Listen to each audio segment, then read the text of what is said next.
wa Tanzania. Leo naomba unisikilize kwa umakini sana kuliko kipindi chochote ambacho umewahi kunisikiliza. Leo nataka nikueleze kwanza nini maana ya CCM mtandao. Kundi hili la CCM mtandao lilianzishwa mwaka gani, kwa lengo gani? Kundi hili la CCM mtandao lilianzishwa na akina nani? Lakini lazima tutazame historia. Kundi hili pia limetoka wapi? Mwisho tutazame hasara ambayo sisi kama nchi tumeipata kwa uwepo wa kundi hili la CCM mtandao. Ndugu wa Tanzania, CCM mtandao ni kundi la wanasiasa mabepari walioungana kwa lengo la kuitafuta Ikulu. Kwa hiyo lengo la CCM mtandao ni kushika kiti cha urais kwa gharama zozote, iwe ni kwa matumizi makubwa ya pesa, kuhujumu demokrasia na hata ikilazimika kuua watu. Kundi hili hawana mchezo, wao wanachokitaka ni Ikulu kwa njia yoyote ile, kwa gharama zozote.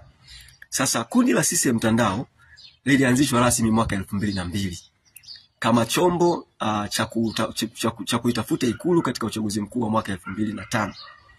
Unaweza kuona wana CCM mtandao wametumia takriban miaka 3 wanakitafuta kiti cha urais.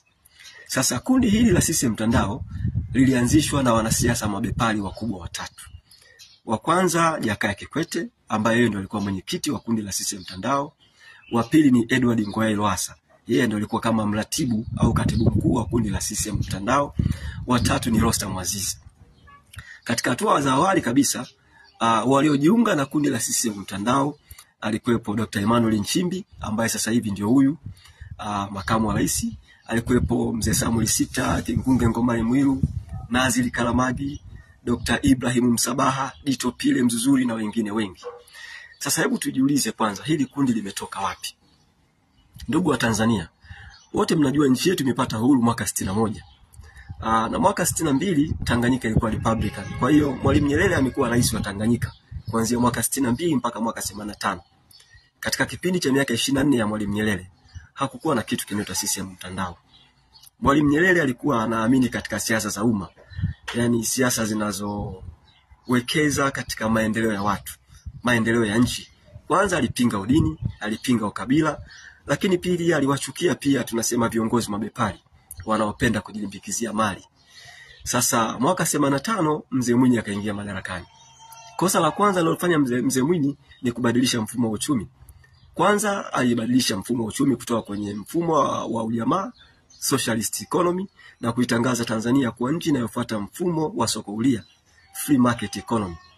Sasa utakuja kuona katika kipindi cha miaka 10 ya Mzee Mwinyi yaliibuka makundi makubwa mawili ya wanasiasa. Kwanza kulikuwa na wanasiasa wanaoamini katika siasa za ujamaa na kuitegemea. Kundi hili tunasema wanasiasa wazalendo, akina Mzee Sinde Warioba, Mzee Butiku, Dr. Salim Mohamed Salim na wengine. Pili sasa likaibuka kundi la wanasiasa mabepari, wanasiasa wa binafsi. Kwenye kundi hili alikuwepo Jakaya Mrisho Kikwete, Edward Ngoyai Lowassa, Nazili Kalamagi, Dr. Ibrahim Msabaha, Dito Pile Mzuzuri, Rostam Aziz na wengine wengi. Sasa hebu tujiulize hili kundi limetoka wapi? Nafikiri nimeshapata picha sasa. Utaona wote hao wametoka katika utawala wa Mzee Mwinyi. Mwaka 1988 Mzee Mwinyi alimteua Kikwete kwanza kuwa mbunge na baadaye akampa unaibu waziri wa Wizara ya Maji, Nishati na Madini. Mwaka 90 Mzee Mwinyi alimteua Kikwete kuwa waziri kamili wa Wizara ya Maji, Nishati na Madini. Mwaka 94 Kikwete ameteuliwa kuwa waziri wa fedha.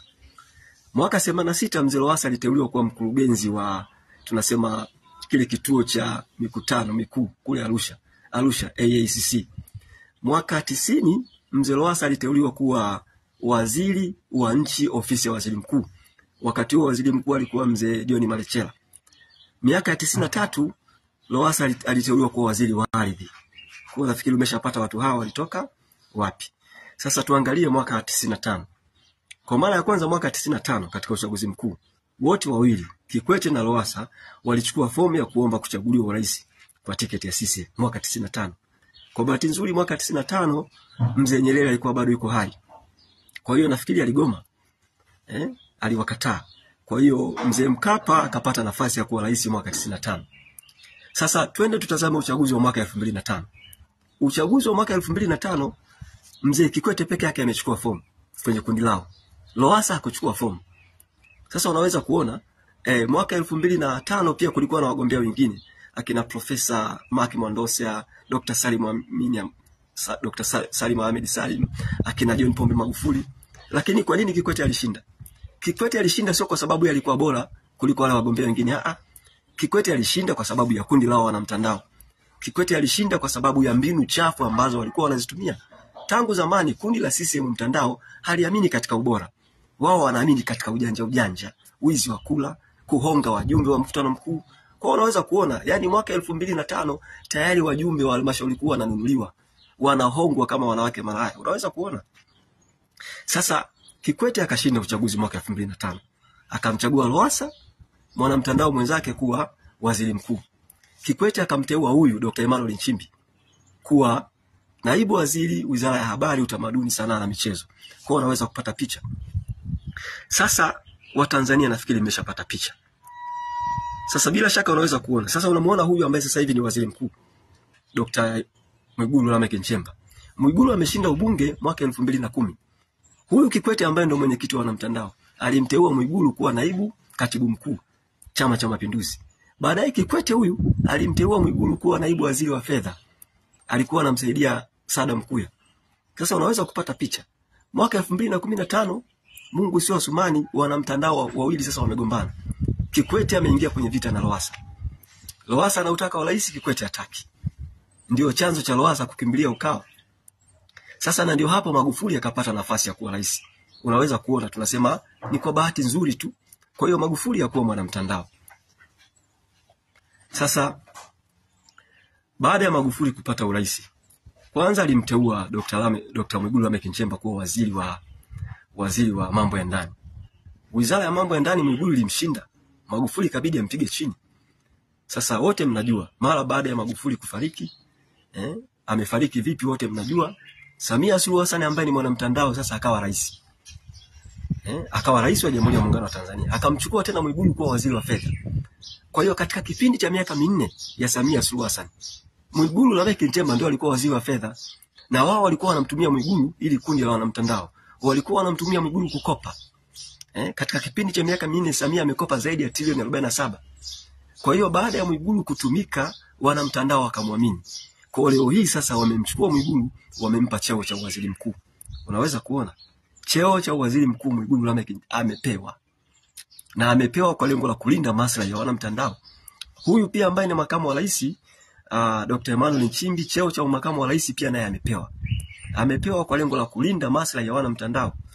Kwa hiyo ndugu wa Tanzania, msifikiri kwamba serikali hii ipo kwa lengo la kulinda maslahi ya nchi, hapana. Hawa ni wale wale, hawajawahi kubadilika. Kwa sasa wewe kama kijana, wewe kama msomi, ni vema ufungue macho. Amka. Sasa labda nini tunaweza kufanya? Kwa mimi sasa hivi ukiniuliza nitakwambia adui mkubwa wa Tanzania sio tena umaskini au ujinga au maradhi. Adui mkubwa kwa Tanzania sasa hivi ni kundi hili la CCM mtandao. Kwa sababu hawa ukiwaona wako smart, wamevaa suti, lakini ni majambazi. Ni majambazi kama majambazi wengine. Utofauti ni kwamba wao wanaiba huku wanalindwa na vyombo vya dola. Wanaiba huku wanatetewa na mahakama. Kwa hiyo nchi yetu ipo kwenye hali mbaya sana. Sasa mimi ni shauri. Kwanza ni washauri viongozi wa dini waungane kwa ajili ya kuitetea nchi yetu. Pili ni washauri vijana wasomi wote waamke, washikamane. Ikiwezekana tarehe 9 mwezi wa 12 tufanye maandamano makubwa. Tuishinikize serikali ya Samia Suluhu Hassan, serikali haramu iondoke madarakani. Mungu ibariki Tanzania.